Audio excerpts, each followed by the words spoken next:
لا إله إلا الله لا إله إلا الله توحید-سنت.com إلا الله لا إله إلا اس ویب سائٹ پر ملاحظہ فرمائیے ممتاز علماء کرام کی تقاریر، درس قرآن و حدیث، اسلامی کتب کا وسیع ذخیرہ، فرقے باطلہ سے مناظرے اور بہت کچھ۔ إلا الله لا إله إلا الله لا إله. ونعوذ بالله من شرور أنفسنا ومن سيئات أعمالنا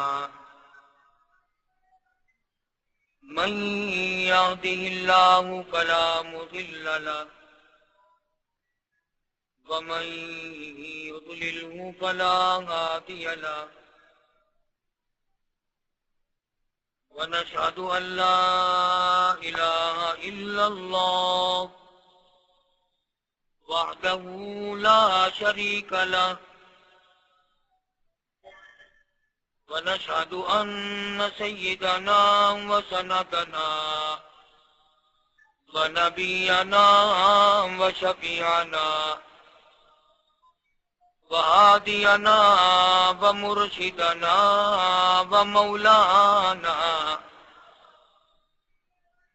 ومولانا محمدا عبده ورسوله أرسله بالحق بشيرا ونذيرا صلى الله تعالى عليه وعلى آله وأصحابه وأزواجه وذرياته وبارك وسلم تسليما كثيرا كثيرا. أما بعد فأعوذ بالله السميع العليم من الشيطان الرجيم. بسم الله الرحمن الرحيم.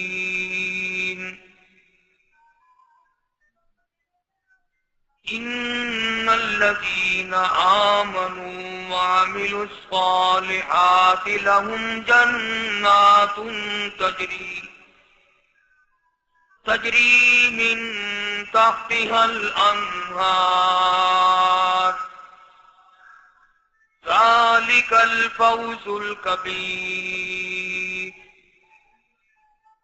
إن بطش ربك لشديد إنه هو يبدئ ويعيد. صدق الله مولانا العلي العظيم وصدق رسوله النبي الكريم ونحن على ذلك لمن الشاهدين والشاكرين والحمد لله رب العالمين.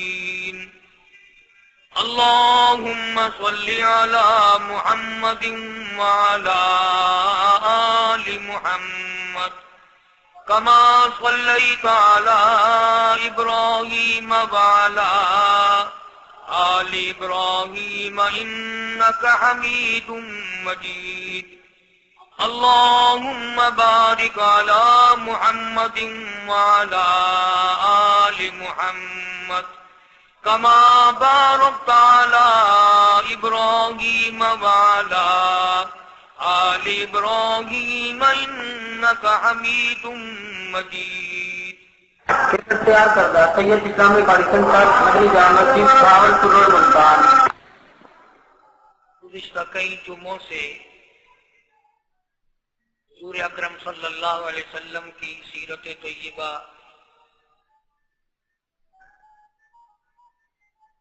سرکار دو جہاں حضرت محمد الرسول اللہ صلی اللہ تعالی علیہ وسلم کے عادات و اخلاق، آپ کے خصائل و شمائل، حالات زندگی کا ذکر خیر کر رہا تھا. نبی کریم صلی اللہ علیہ وسلم کی ذات اقدس اتنی کریم ہے، اتنی رحیم ہے،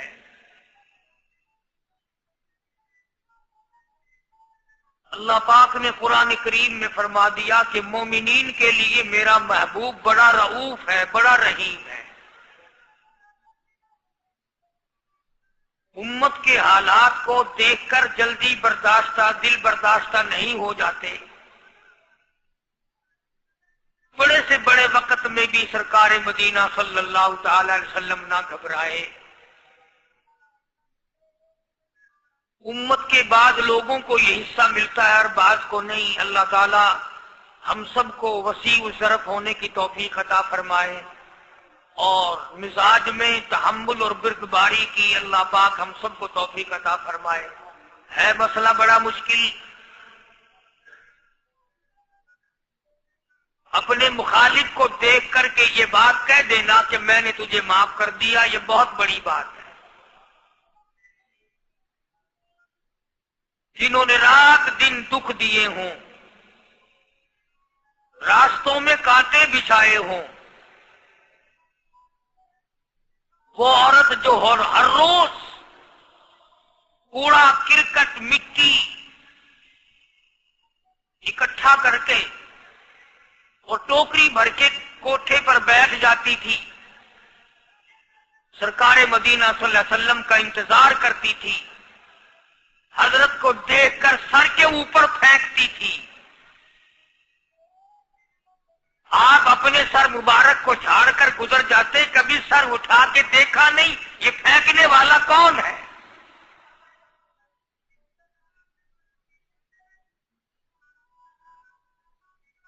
ایک دن حضور صلی اللہ علیہ وسلم کے سر مبارک پہ وہ کوڑا کرکٹ گرد و غبار نہ پڑا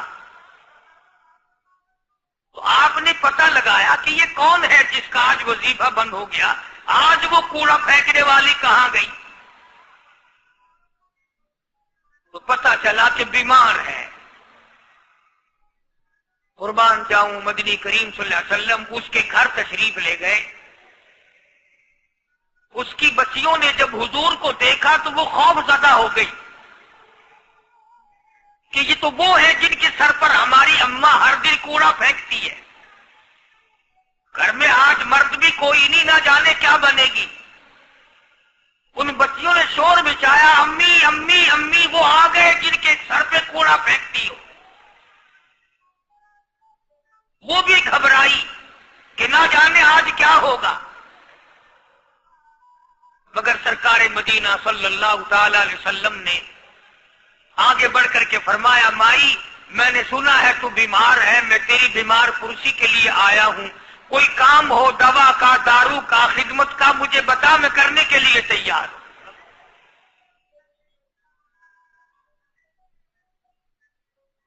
وہ سوچنے پہ مجبور ہوئی، میں نے ساری عمر دشمنی کی، بے عزتی کی، امام الانبیاء کے سر مبارک پہ مٹی اور کوڑا، اور یہ میری بیمار پرسی اور تیمارداری کے لیے آئے۔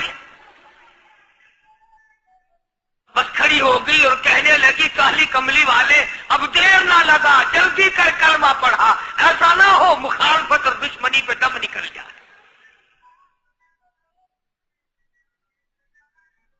آج میں اور آپ سبھی اس میں شامل ہیں، کہاں سے یہ سنتیں لائیں؟ ویسے تو لوگ بیٹھے بیٹھے کہتے رہیں گے، جب کوئی کھانے کے نمبر آئے گا نا، گوشت روٹی اور کوئی چیز کھائی ہو کہ میٹھا لاؤ، کھانا سنت ہے، میٹھا بعد میں۔ کھانے کی سنت تو یاد ہے، یہ سنت کون یاد کرے؟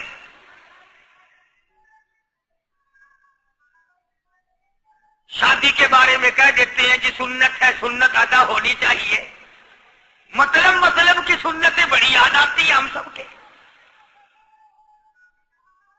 ابتدا اسلام کا زمانہ تھا، حضور کریم صلی اللہ علیہ وسلم مکہ مکرمہ سے باہر تشریف لائے تو ایک مائی بوڑھی سر پہ گٹھڑی سامان کی ہے، ہاتھ میں پانی پینے کے لیے ایک لٹیا ہے، گڑوی ہے، باہر نکلی اور وہ سامان اٹھانے کی ہمت نہیں رکھتی۔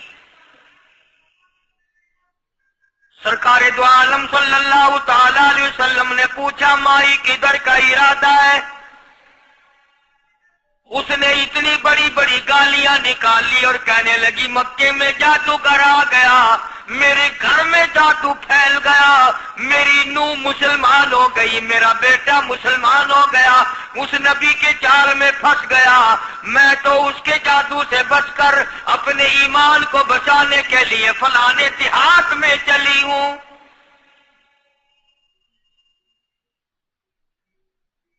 مدنی کریم صلی اللہ تعالی علیہ وسلم نے فرمایا مائی کمزوروں کا سامان اٹھانے کے لیے میں آیا ہوں، جس کا اس دنیا میں کوئی وارث نہیں، اس کا وارث بننے کے لیے میں آیا ہوں، یہ سامان مجھے دے۔ سرکار مدینہ صلی اللہ علیہ وسلم نے اپنے سر مبارک پہ گٹڑی اٹھا لی اور بوڑھی مائی کے پیچھے پیچھے چل دی ہے۔ اس نے اپنی منزل مقصود تک جہاں جانا تھا راستے میں ہزاروں لاکھوں گالیاں بکی۔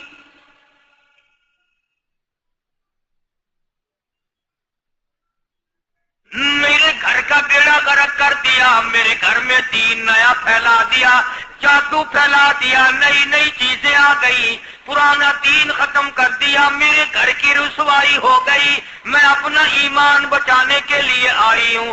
جہاں بڑھیا مائی نے جانا تھا منزل مقصود پہ پہنچ گئی، ٹھکانے پہ پہنچ گئی، سامان نیچے اتروا کر حضور کو پلہ پھیلا کر جھولی پھیلا کے دعائیں دینے لگی اور کہنے لگی او میرے بیٹا جیسے اس جادوگر سے میں بچ کے آ گئی ہوں، جیسے اس دین نئے پھیلانے والے سے میں بچ کر آ گئی ہوں، میرا دین بچ گیا، میرا ایمان بچ گیا، میری دعا ہے اللہ کرے تو بھی بچ جائے۔ سرکار مدینہ صلی اللہ تعالی علیہ وسلم کی آنکھوں میں آنسو آ گئے، فرمایا مائی جس کو سارے راستے میں گالیاں دیتی آئی ہو، جو تیری گٹڑی اٹھا کے سر پہ لایا ہے، جو تیری ساتھ آیا ہے، جسے جادوگر کہتی ہو، جسے گالیاں دیتی دیتی تھکتی نہیں ہو، وہی اللہ کا پاک پیغمبر محمد الرسول اللہ، میں تیرے سامنے موجود ہوں۔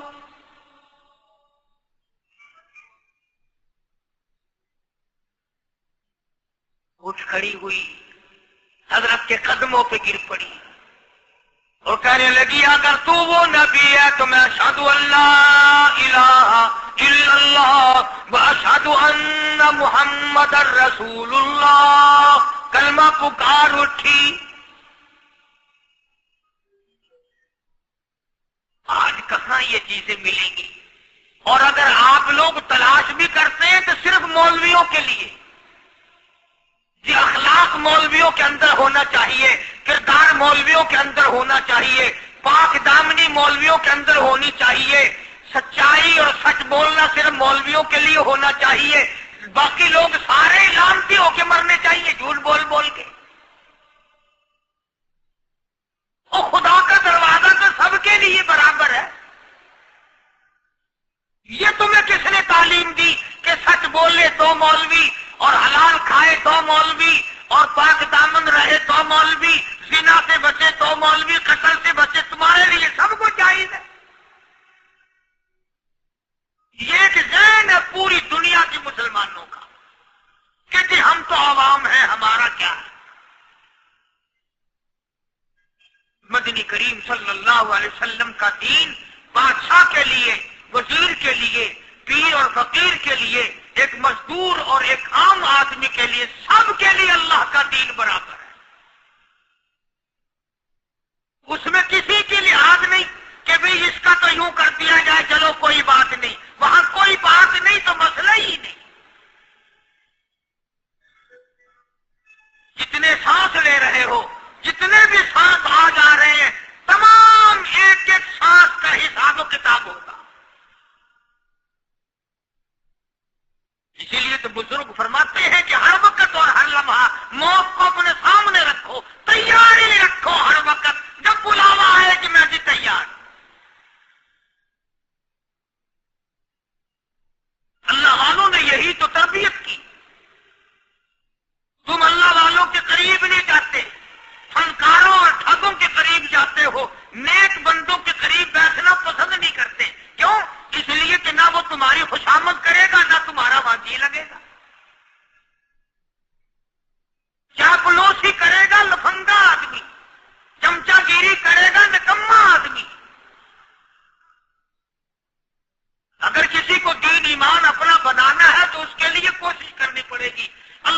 کی ہدایت کسی کے پیچھے دوڑی نہیں پھرتی، اللہ کی ہدایت کو آدمی کو خود تلاش کرنا پڑے گا۔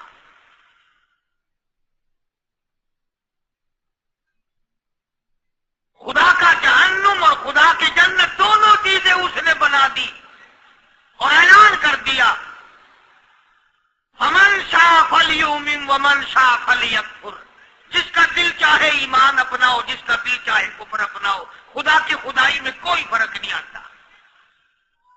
ساری دنیا اگر کفر سے بھر جائے تو خدا کی شان میں ایک ذرہ برابر فرق نہیں آتا، اور ساری دنیا اگر پارسار متقی پرہیزگاروں کی بن جائے تو خدا کی شان میں کوئی اضافہ نہیں ہوتا۔ یہ تو بندہ جو کچھ بھی کرتا ہے اپنے لیے کرتا ہے۔ بازار میں جاؤ، جس کے پلے پیسہ ہو وہ جو چاہے سودا خرید لے، بس یہی بات ہے۔ قیامت میں بازار لگے گا، جس کے پاس نیکیاں ہوگی جنت ملے گی، ورنہ لعنت کے دریا میں ڈوب کر جہنم میں جائے گا۔ کوئی کسی کو نہیں بلا سکتا۔ فرمایا اولئک الذین اشتروا الضلالۃ بالہدی، فرمایا یہ وہ لوگ ہیں جنہوں نے گمراہی ہدایت کے بدلے خرید لی۔ اللہ تعالیٰ نے ہدایت دی، قرآن دیا، ایمان دیا، دین دیا، اسلام دیا، مدنی کریم صلی اللہ علیہ وسلم کی عظمت ملی، محبت ملی، اللہ کے پاک پیغمبر نے سب کچھ حوالے کر دیا، اور آج اس کے بدلے میں گمراہی خرید لی۔ قرآن اعلان کرتا اولئک الذین اشتروا الضلالۃ بالہدی، یہ ہے وہ لوگ جنہوں نے گمراہی کے بدلے، ہدایت کے بدلے گمراہی خریدی۔ اور قرآن کے الفاظ تو سنو، خدا تمہیں نصیب کرے۔ کس وقت خریدی؟ فرمایا فما ربحت تجارتہم وما كانوا مهتدين،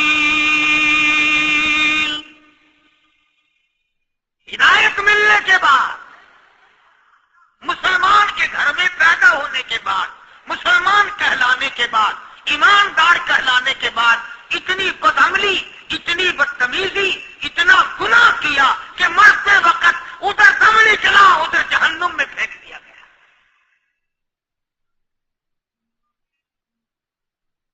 ایک صحابی نے عرض کر دیا، یا رسول اللہ صلی اللہ تعالی علیہ وسلم، فرمایا عرض کیا قیامت کب آئے گی؟ قیامت کب آئے گی؟ اللہ اللہ اللہ، یہ پوچھنا بھی صحابی کے بس کی بات تھی، اور اللہ کے نبی نے پتہ پھر کیا جواب دیا؟ فرمایا قیامت کا جو پوچھ رہے ہو کیا تیاری کر رکھی ہے؟ یعنی یہ نہیں فرمایا کہ فلاں دن فلاں وقت یہ، اور کسی نے پوچھ جو لیا بتا کالی کملی والے قیامت کب آئے گی؟ فرمایا کیوں، کیا تیاری کر رکھی ہے؟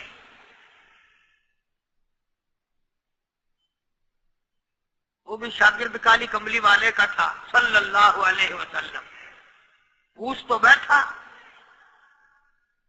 مرید حضور کا ہے، مقتدی حضور کا ہے، دیدار پیغمبر خدا صلی اللہ علیہ وسلم کا کرتا ہے، فوراً سنبھلا۔ اس نے پوچھا نا قیامت کب آئے گی؟ اللہ کے نبی نے جلال میں فرمایا کیا تیاری کر رکھی ہے؟ سارے کون سبحان اللہ۔ صحابی ایسا سنبھلا تو کہنے لگا آقا میرے پاس تیری محبت کے سوا اور کیا ہے؟ اللہ اللہ، کیا جواب دیا؟ ایسا آقا میرے پاس تیری محبت کے سوا اور کیا ہے؟ تم جیسا ہوتا تو کئی روزوں کا سہارا لگاتا، کوئی نمازوں کی بات کر کے کھو دیتا، کوئی سخاوت کی بات کر کے کھو دیتا۔ کیا جواب دیا ہے صحابی نے؟ تمہارے میرے دماغ میں بھی کبھی نہیں آیا ہوگا ساری عمر میں۔ کہتا کالی کملی والے میرے پلے تیری محبت کے سوا اور کیا ہے؟ صحابہ کہتے ہیں حضور صلی اللہ علیہ وسلم نے جو یہ الفاظ سنے مسکرا دیا۔ آج ہمارے پلے کیا تیاری ہے؟ تیاری کرو تیاری کرو، وقت آیا آیا وقت، قیامت آئی، موت آیا وقت، لیکن پھر بھی کوئی تیاری نہیں۔ اس لیے قرآن کریم للکار کے کہتا قل متاع الدنیا قلیل، دنیا بہت تھوڑے دنوں کا سودا ہے، سمجھ لو۔ صبح آئی کہ نہ آئی، شام آئی کہ نہ آئی، آیا وقت۔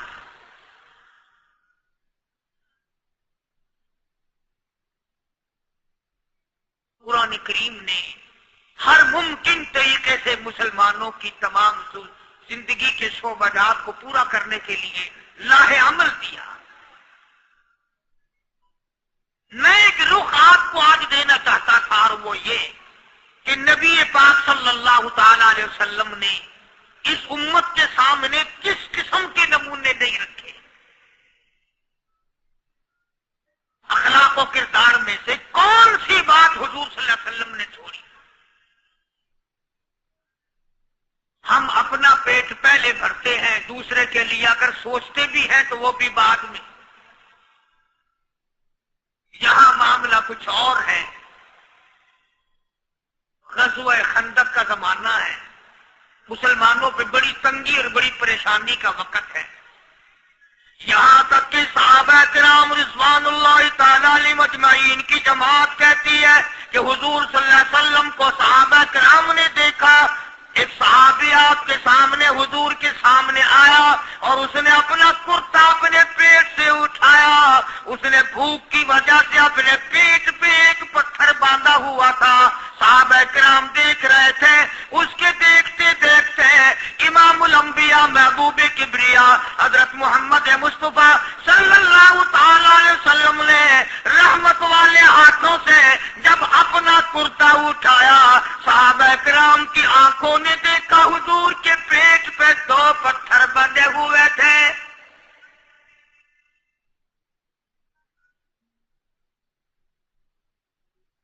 آج کتنا کھاتے ہو پھر بھی نہ شکری، کتنا پیتے ہو پھر بھی نہ شکری، کتنا کچھ کھانے کو مل رہا ہے پھر بھی نہ شکری، کچھ نہیں کچھ نہیں۔ حضرت جابر رضی اللہ تعالیٰ عنہ نے جب یہ منظر دیکھا، یہ حالت دیکھی، رہ نہ سکا، صحابی فوراً دوڑا اور دوڑا گھر گیا، گھر بیوی کو جا کے کہنے لگا غضب ہو گیا، تمائی ہو گئی، کمال ہی ہو گیا، حضور صلی اللہ علیہ وسلم کو اتنی بھوک ہے، اتنا فاقہ ہے کہ آپ نے اپنے پیٹ مبارک پہ 2 پتھر باندھے ہوئے۔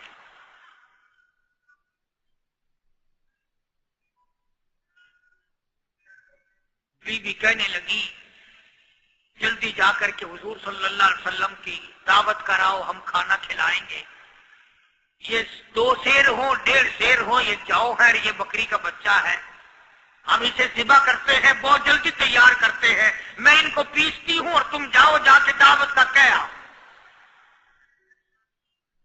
حضرت جابر رضی اللہ تعالی عنہ حضور کریم صلی اللہ علیہ وسلم کی خدمت عالیہ میں آئے، چونکہ کھانے کی مقدار، آٹے کی مقدار بڑی تھوڑی تھی، حضور کے کان کو منہ لگا کر کے حضرت جابر نے کہا کہ یا رسول اللہ صلی اللہ علیہ وسلم، ایک تو آپ اور ایک یہ صحابی جس نے پیٹ پتھر باندھ رکھا ہے، اور اگر آپ کے علم میں ہو 1-2 اور ایسا ہی جو زیادہ بھوکا ہو، میرے گھر میں دعوت ہے، چلو۔ آپ لوگوں کا کھانا میرے یہاں ہے، ایک تو آپ اور یہ کیجیے جو ہم نے دیکھا پیٹ بکری پتھر باندھے پھر رہا ہے، کمر سیدھی نہیں ہو سکتی، اور ایک آدھا اور اسی قسم کا جو زیادہ تنگ ہو رہا ہو۔ جابر نے تو اتنی بات کہی، حضور کریم صلی اللہ تعالی علیہ وسلم ایک بہت بڑے پتھر پہ کھڑے ہو گئے اور اعلان کر دیا تمام کا تمام لشکر چلے، سب کی جابر کی گھر دعوت ہے۔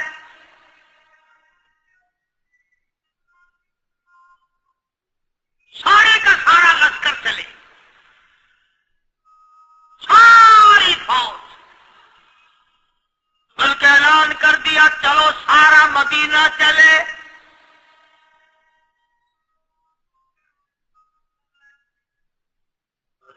رضی اللہ تعالیٰ عنہ وہیں تو کھڑے تھے. اس قدموں کے نیچے سے زمین نکل گئی کہ یہ کیا بنا. کھانا تو 2 3 4 آدمیوں کا مشکل بنے گا, یہ 12,000 سے زیادہ بڑا لشکر ہے اور آپ نے سب کو اعلان کر دیا, اب کیا بنے گا. حضرت جابر دوڑے دوڑے پریشانی کے عالم میں گھر گئے. گھر والی کو کہنے لگے کہ کام خراب ہو گیا. بیوی کہنے لگی کیوں؟ نے کہا میں نے تو اللہ کے بندی ایک تو حضرت کی دعوت کی تھی اور ایک وہ دوسرا جو پیٹ پتھر باندھے ہوئے آیا تھا, اور میں نے عرض کیا تھا کہ 1 2 اور اسی طرح کا جو زیادہ تنگ ہو رہا وہ دعوت ہے. حضور نے تو سارے لشکر کو اعلان کر دیا کہ چلو جابر کے گھر دعوت ہے. سبحان اللہ. کبھی کبھی عورتیں بھی ایسی بات کر دیتی ہیں جو مردوں کو نہیں آتی. اگر وہ اس زمانے میں عورتیں بھی کہاں, اب تو تلی لگانے والی تو ہیں, ماچس لگانے والی, جلتی پہ تیل چھڑکنے والی. تو کوئی مرد ہے وہ اتنی بات کہے یا تو بیٹھا سنتا رہا تاکہ اس کو کوئی جلدی قتل کرے تو میں رنڈن بنوں, بازار میں پھروں. دیر نہیں لگاتی, آگ لگاتی. حضرت جابر رضی اللہ تعالیٰ عنہ کی بیوی کہنے لگی آپ کو پریشانی کی کیا بات ہے, ایک بات بتاؤ. حضور کے کان مبارک میں آپ نے اپنے کھانے کی مقدار بتائی کہ نہیں؟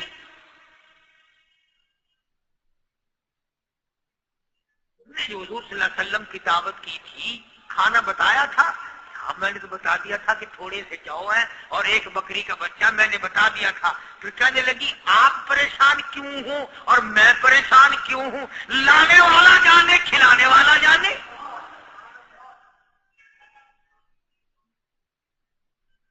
ہمیں پریشانی کی کیا بات ہے اس میں؟ بس دعوت ہم نے تو حضور کی دعوت کی اور حضور نے سارے لشکر کی, ہم نے تو نہیں کی نا.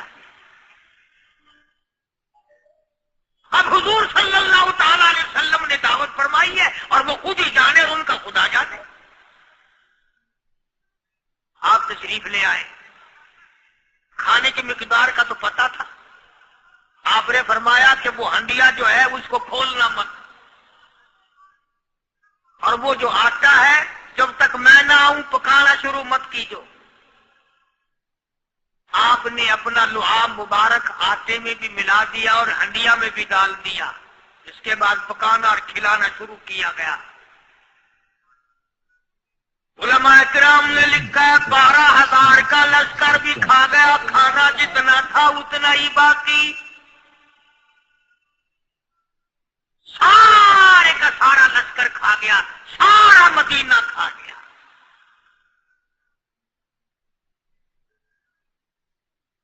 اب یہاں سے یہ ہمارے زمانے کے جو مردوں کے کفن اتارنے والے لوگ ہیں وہ ختم کا ثبوت نکالتے ہیں یہاں سے کہ حضور صلی اللہ علیہ وسلم نے ختم دیا تو 12,000 آدمیوں نے کھا لیا. چلو ہم بھی مانتے ہیں, آج یہ ختم دے کر ایک کا کھانا 2 کو تو کھلا کے دکھائے. ارے وہ تو معجزہ ہے محمد عربی صلی اللہ تعالی علیہ وسلم کا, اور وہ تو آپ کے لعاب مبارک کی برکت ہے, آپ کی دعا کی برکت ہے. یہ تمہیں کس نے بتایا کہ حضور صلی اللہ علیہ وسلم نے جابر کے کھانے پہ بیٹھ کر ختم پڑا تھا؟ یہ تو معجزہ ہے محمد عربی صلی اللہ تعالی علیہ وسلم کا, اور اللہ پاک نے نبی کے ہاتھ پر ہزاروں نہیں لاکھوں معجزات کا اظہار فرمایا. تو یہاں سے غلط چیزوں کا اجرا کرنا آگے آپ لوگوں نے سنے ہوں.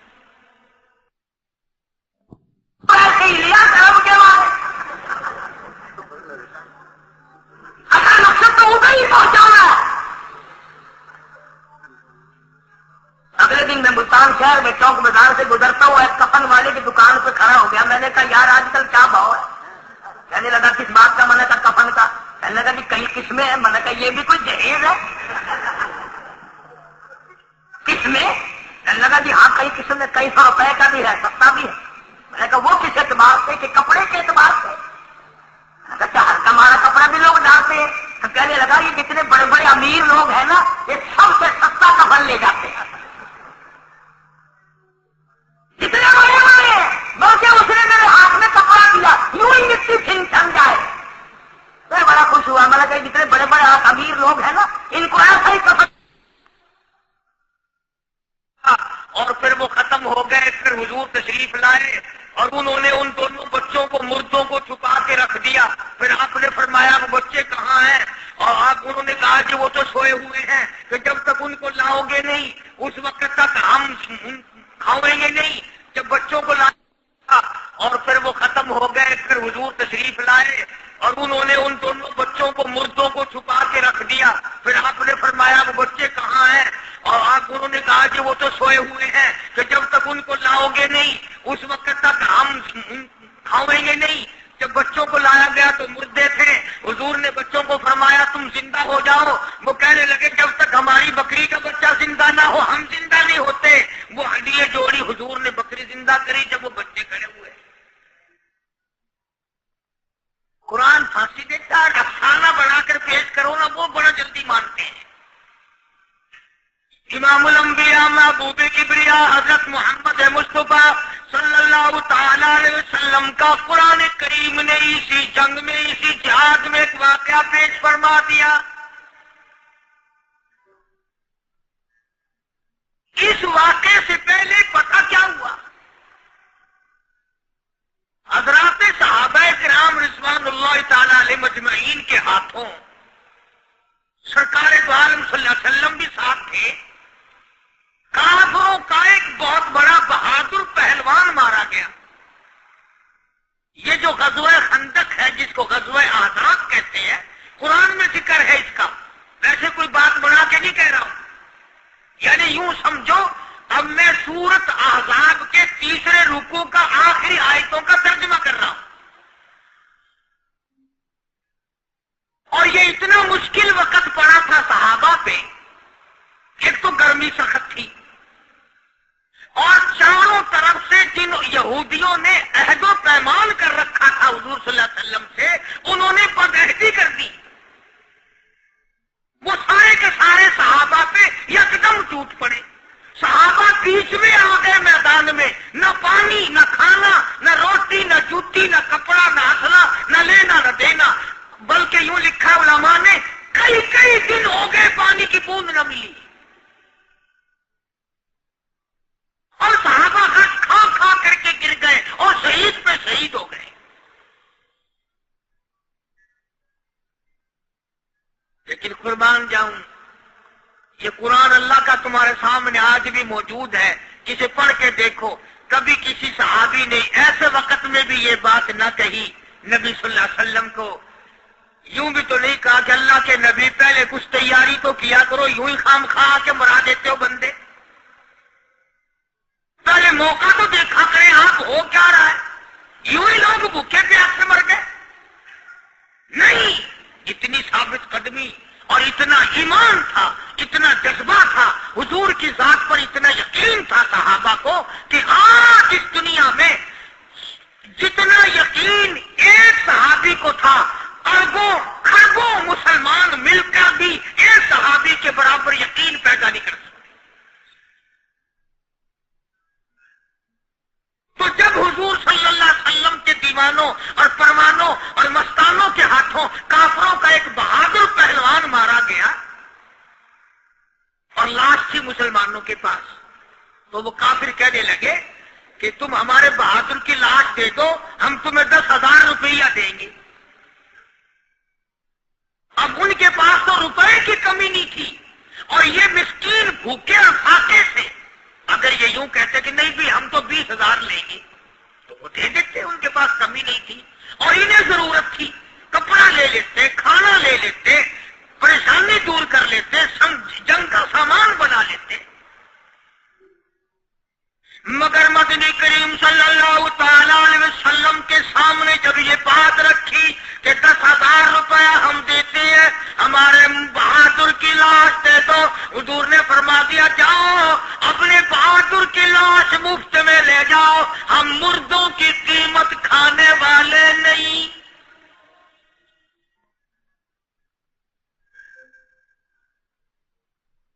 مردوں کی قیمت کھانے والے نہیں.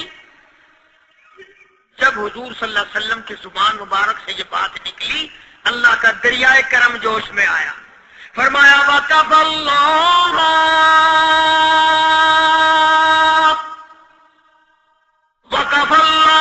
الْمُؤْمِنِينَ الْقِتَالَ. فرمایا میرے نبی اب آپ اطمینان رکھیں، کوئی ضرورت نہیں، اب میں تیرا خدا خود ان سے جنگ کروں گا، اب میں لڑوں گا ان سے. اور اس کے بعد اللہ تعالیٰ نے یہ برکت دی کہ ایک آدمی یا دو آدمیوں کا کھانا اللہ تعالیٰ نے 12,000 کو کھلا دیا. تو ان چیزوں سے معجزات کا ظہور ہوتا ہے. اور حضور کریم صلی اللہ تعالی وسلم کے تو اتنے معجزات اللہ پاک نے ہمارے نبی صلی اللہ علیہ وسلم کو دیے کہ ہم سب کی زندگی ختم ہو سکتی ہے مگر سرکار کے معجزات ختم نہیں ہو سکتے. حضرت ابو ہریرہ رضی اللہ تعالیٰ عنہ فرماتے ہیں کہ میں مسجد نبوی کے دروازے پہ پڑا تھا، بھوک نے مجھے اٹھنے نہ دیا. مجھے اتنی بھوک لگی، کئی دن کا فاقہ ہو گیا، میں کھڑا نہیں ہو سکتا تھا. تو میں نے جناب صدیق اکبر رضی اللہ تعالیٰ عنہ سے مسئلہ پوچھنے کا بہانہ بنا کے بلایا کہ شاید یہی مجھے اپنے ساتھ لے چلے. تو وہ بھی مسئلے کا جواب دے کر چلے گئے. ابو ہریرہ کہتے ہیں میرا یقین ہوا کہ ان کے گھر بھی کچھ نہیں. پھر میں نے فاروق اعظم رضی اللہ تعالیٰ عنہ کو مسئلہ یا قرآن کی آیت پوچھنے کے بہانے متوجہ کیا. وہ بھی وہ جو چیز میں نے پوچھی تھی بتا کے چلے گئے. غالباً ان کے یہاں بھی فاقہ ہوگا. ابو ہریرہ رضی اللہ تعالیٰ عنہ کہتے ہیں پھر آئے حضور صلی اللہ علیہ وسلم تشریف لائے تو میں نے مسئلہ پوچھنے کے بہانے سے حضور کو اپنی طرف متوجہ کیا. ابو ہریرہ کہتے ہیں حضور مسکرائے اور میرا مطلب سمجھ گئے، میرا مطلب سمجھ گئے. اشارہ کیا میرے ساتھ ساتھ آ، میرے پیچھے پیچھے آ. ابو ہریرہ رضی اللہ تعالیٰ عنہ کہتے ہیں میں حضور صلی اللہ علیہ وسلم کے ساتھ چلا آیا. آپ اپنی دولت قضا پر تشریف لائے، اپنے گھر میں تشریف لائے. آپ نے گھر میں داخل ہو کر کے فرمایا کچھ کھانے کا پینے کا کوئی ہے گھر میں کوئی چیز؟ جواب ملا ہاں ایک دودھ کا پیالہ ہے، ہدیہ آیا کہیں سے، آپ کے لیے ہدیہ دیا کسی نے، دودھ کا پیالہ منگوا لیا. ابو ہریرہ کہتے ہیں میں بڑا خوش ہوا کہ لے میرا دور لگ گیا، کام بن گیا، مجھے ہی فرمائیں گے پی لے، رج کے پیوں گا. ابو ہریرہ کہتے ہیں کہ مجھے حضور صلی اللہ علیہ وسلم کیا فرماتے ہیں کہ ابو ہریرہ وہ جو مسجد نبوی میں 70-80 صحابہ صفا طالب علم ہے نا، جی ہم ساروں کو بلا کے لا. ابو ہریرہ کہتے ہیں مجھے بڑی کھٹکی کہ ایک دودھ کا پیالہ، یہ تو میرے جو گئی تھا وہ 70-80 کیا کریں گے یہاں کے. ابو ہریرہ کہتے ہیں جب میں اٹھ کے چلا تو مجھے پھر واپس بلایا. فرمایا ابو ہریرہ مدینے کی گلی میں آنے میں جانے میں جو بھی راستے میں ملے اسی کو کہہ دے کہ حضور کے گھر دعوت ہے.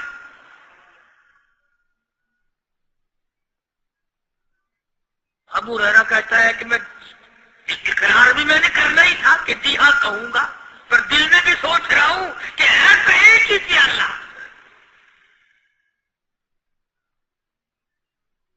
تم جیسا اگر کوئی وہاں ہوتا نا جو گلی میں ملتا اس کو کہتے آج کے دن ادھر کوئی نہ آئے.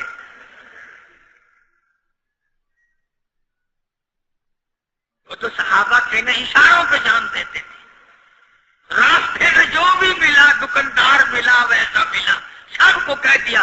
واپسی میں جو ملا لشکر اکٹھا ہو سب بیٹھ گئے. ابو ہریرہ رضی اللہ تعالیٰ عنہ کہتے ہیں اب میں نے دل میں ایک پروگرام بنایا. مجھے عادت شریفہ کا پتہ تھا کہ دائیں طرف سے شروع فرمایا کرتے تھے کوئی چیز تقسیم کرنا یا کھلانا یا پلانا. میں نے دل میں پروگرام بنایا کہ دائیں طرف شروع میں بیٹھ جاؤں گا، آگے بچے یا نہ بچے میں تو دو لگاؤں گا نہ اپنا پہلے، میرا نمبر تو لگ ہی جائے گا. اللہ اکبر. ابو ہریرہ کہتے ہیں کمال ہو گئی میری حیرانگی کی کہ جب میں جڑ کے بیٹھا نا کہ اب میرے سے شروع ہوگا، آپ نے مجھے اشارہ کر کے بلایا اور فرمایا ابو ہریرہ کھڑا ہو کے سب کو پلا۔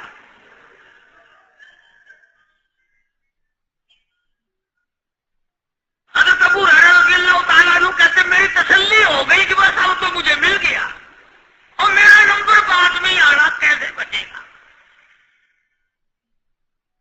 اللہ غنی ابو ہریرہ رضی اللہ تعالیٰ عنہ کہتے ہیں میں نے دائیں طرف سے شروع کیا، سینکڑوں سے زیادہ کتنے لوگ تھے جنہوں نے رج رج کے پیا، رج رج کے پیا، سیر ہو کے پیا، سارا لشکر پی کے چلا گیا۔ اس کے بعد سرکار مدینہ صلی اللہ علیہ وسلم نے فرمایا لے ابو ہریرہ اب تو باقی اور میں باقی۔ ابو ہریرہ کہتے میں نے عرض کیا میرے آقا آپ نے بھی تو نوش نہیں فرمایا، آپ پہلے پیے۔ فرمایا نہیں میں نہ پیوں، ساری امت کو پلا کے پھر پیوں گا۔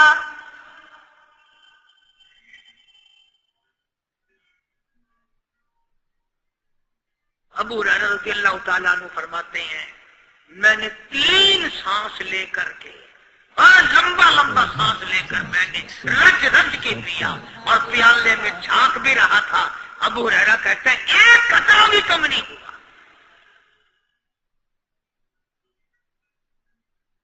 اور یہ الفاظ سن کر آج لکھ کر لے جاؤ۔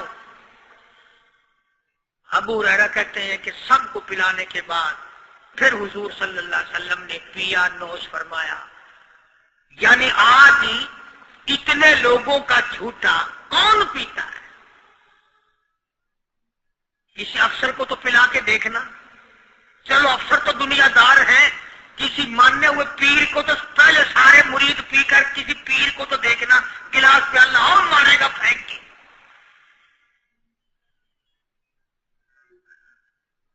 اپنا پیا ہوا تو وہ مریدین کو دے دے گا کہ سارے پی لو تبرک ہے یہ، لیکن مریدوں کا جھوٹا وہ کیسے پیے گا؟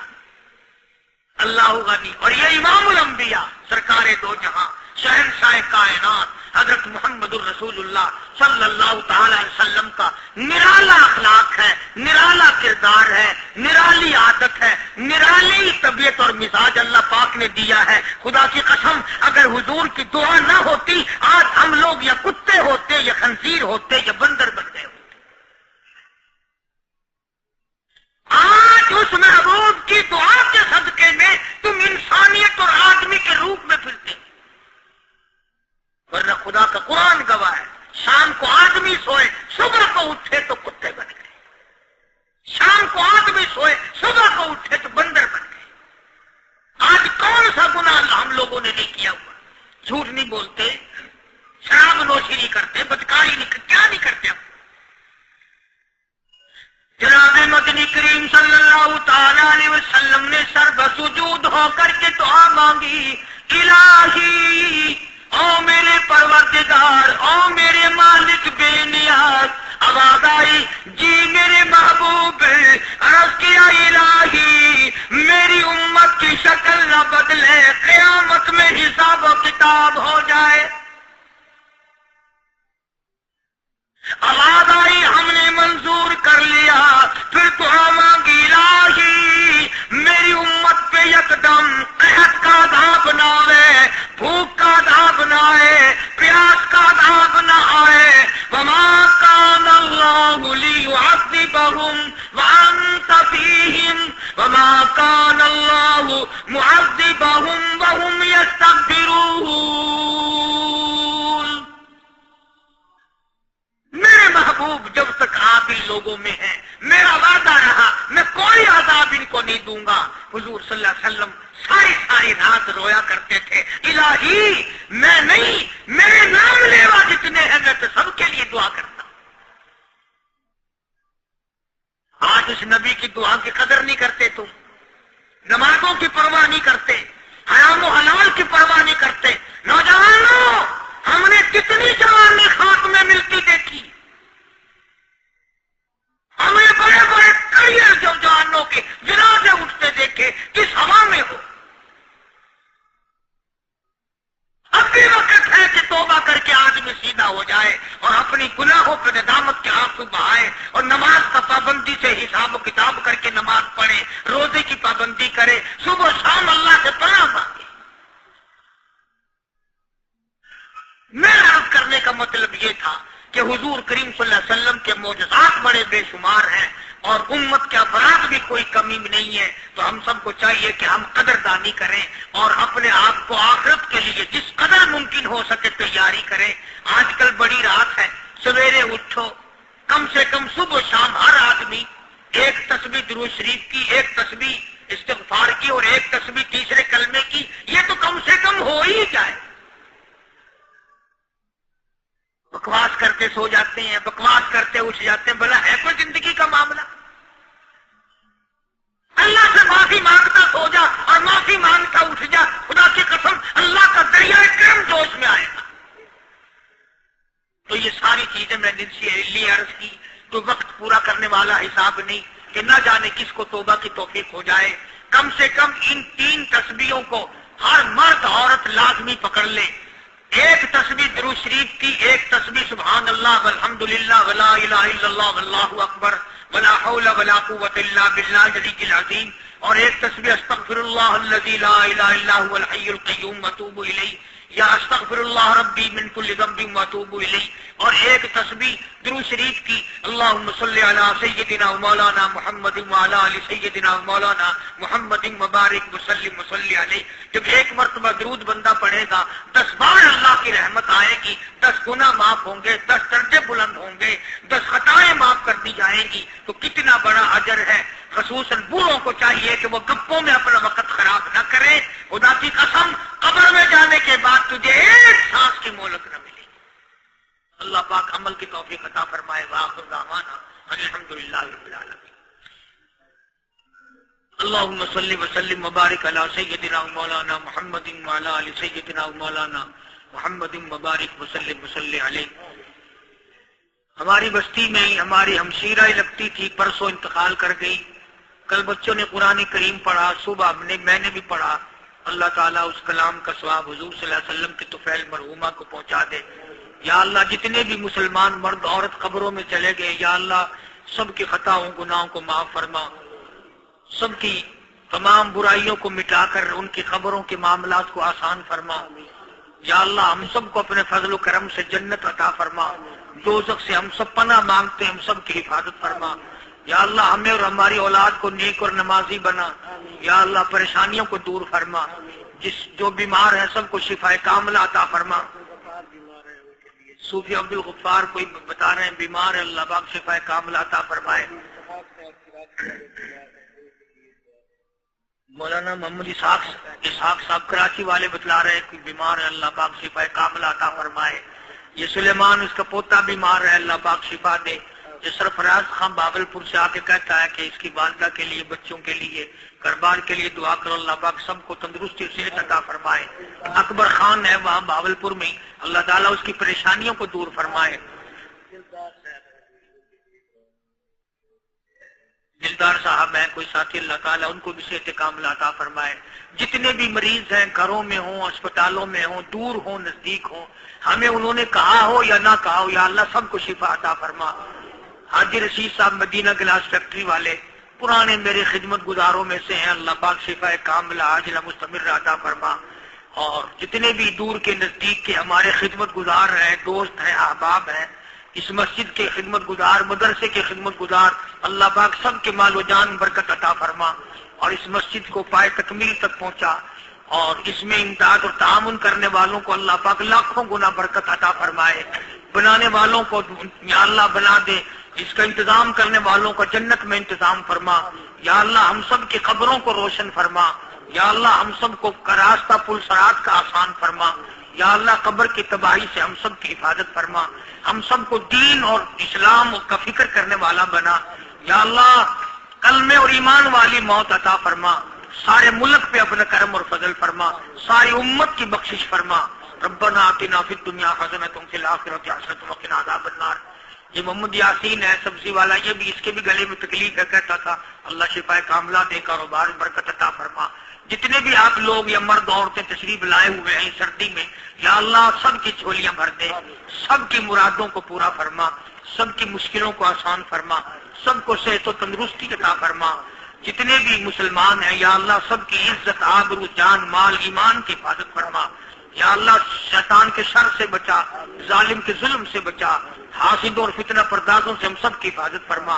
صلی اللہ علیہ حبیبہ محمد وآلہ وصحبہ اجمعین برحمتک۔ پروردگار عالم نے توحید-sunnah.com إلا الله دین کی جڑ جو چیز تھی، بنیاد اور اصول بنی دین کی، وہ دو چیزوں سے عبارت ہے۔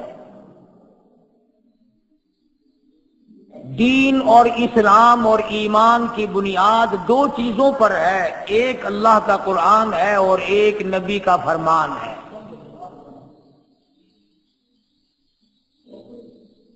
دین کی بنیاد، دین کی جڑ، دین کی اساس، ایمان کی اصول کی تمام چیزوں کی بنیاد اور بیخ اور جڑ جو ہے وہ دو چیزیں ہیں، ایک اللہ کا قرآن کریم ہے اور ایک محمد عربی صلی اللہ علیہ وسلم کا فرمان ہے۔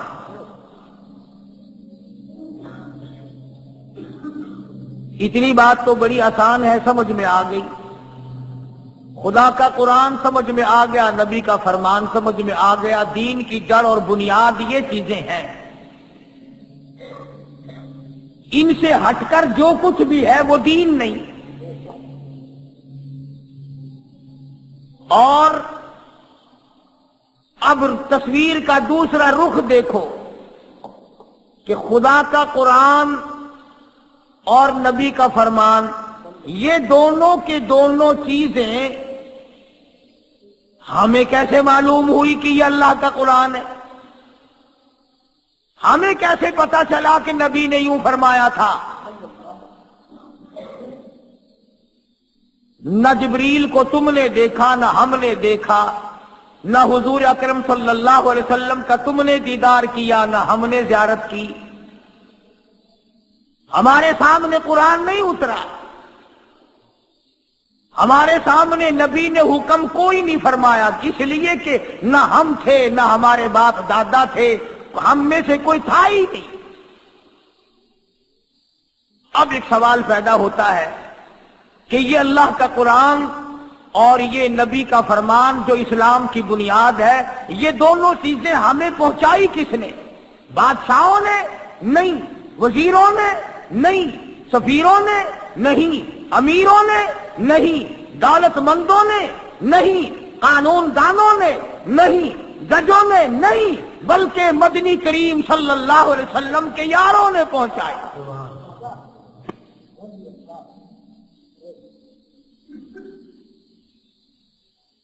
صحابہ کرام رضوان اللہ تعالی علیہم اجمعین کی جماعت میں سے کوئی صحابی خود نہیں بنا، بلکہ اللہ پاک نے ان کا انتخاب فرمایا۔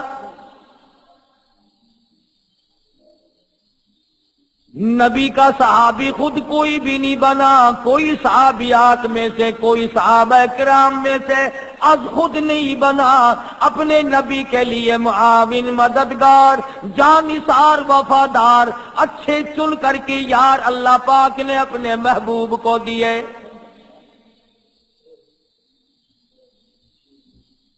گویا صحابہ کرام اسلام کی بنیاد ٹھہرے، صحابہ کرام قرآن کی بنیاد ٹھہرے۔ انہوں نے مدنی کریم صلی اللہ تعالی علیہ وسلم سے قرآن سیکھا، انہوں نے نبی کریم صلی اللہ علیہ وسلم سے حدیث پاک سیکھی، حضور کے اقوال دیکھے، اعمال دیکھے، افعال دیکھے، ان کو نقل کر دیا۔ آج اس امت کو اسلام ملا تو صحابہ کرام کی وجہ سے، کلمہ ملا صحابہ کرام کی وجہ سے، نماز جنازہ ملی صحابہ کرام کے واسطے سے، 5 وقتوں کی اذان ملی، تہجد ملی، اشراق ملی، زکوٰۃ ملی، رمضان کے روزے ملے، نکاح ملا، عید کی نماز ملی، یعنی تمام کا تمام اسلام صحابہ کرام کے واسطے سے ملا۔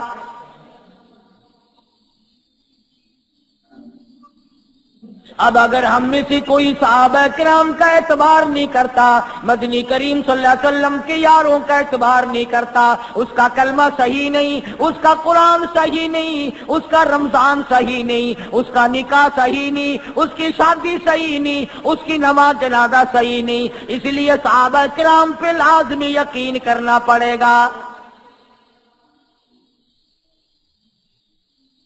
پھر صحابہ کرام میں سے عجب انداز کے لوگ اللہ پاک نے بنائے،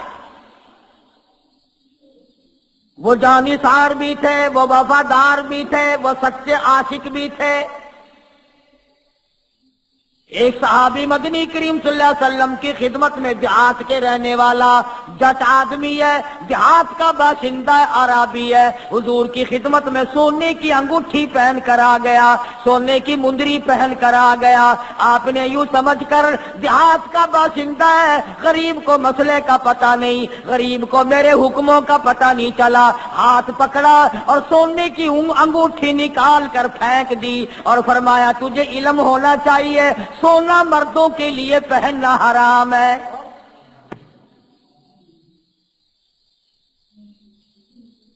اب حضور اکرم صلی اللہ علیہ وسلم تشریف لے گئے، انگوٹھی پڑی ہے سونے کی،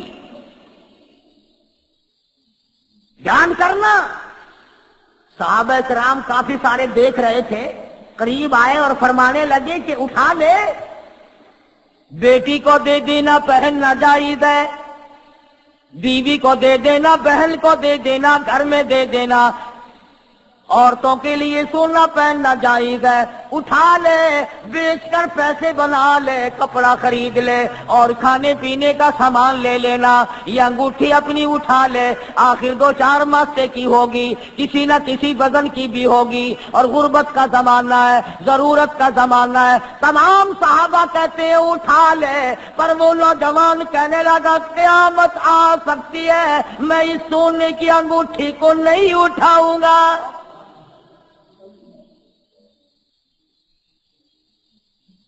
کیوں؟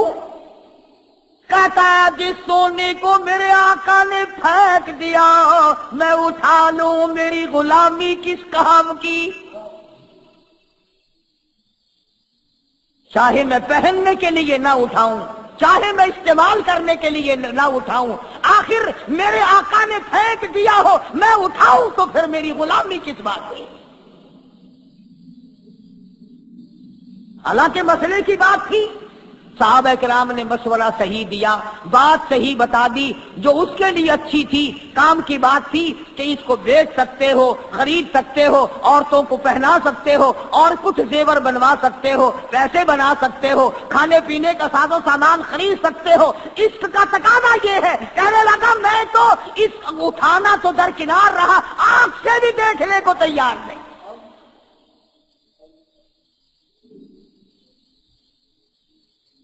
یہی وجہ جو لوگ عاشق ہوا کرتے ہیں وہ عمل کرتے ہیں سیدھا سیدھا، انہی کو کہتا جنہوں کا عشق صادق ہے وہ کب فریاد کرتے ہیں، جنہوں کا عشق صادق ہے وہ کب فریاد کرتے ہیں، لبوں پہ مہر خاموشی دلوں میں یاد کرتے ہیں، لبوں پہ نعرے نہیں لگاتے پھرتے، شور نہیں مچاتے پھرتے، ہنگامہ نہیں کرتے پھرتے، لیکن دل جلے ہوئے رہتے ہیں، محبت کی آگ میں جل جل کر کے دل ختم ہو جاتے ہیں،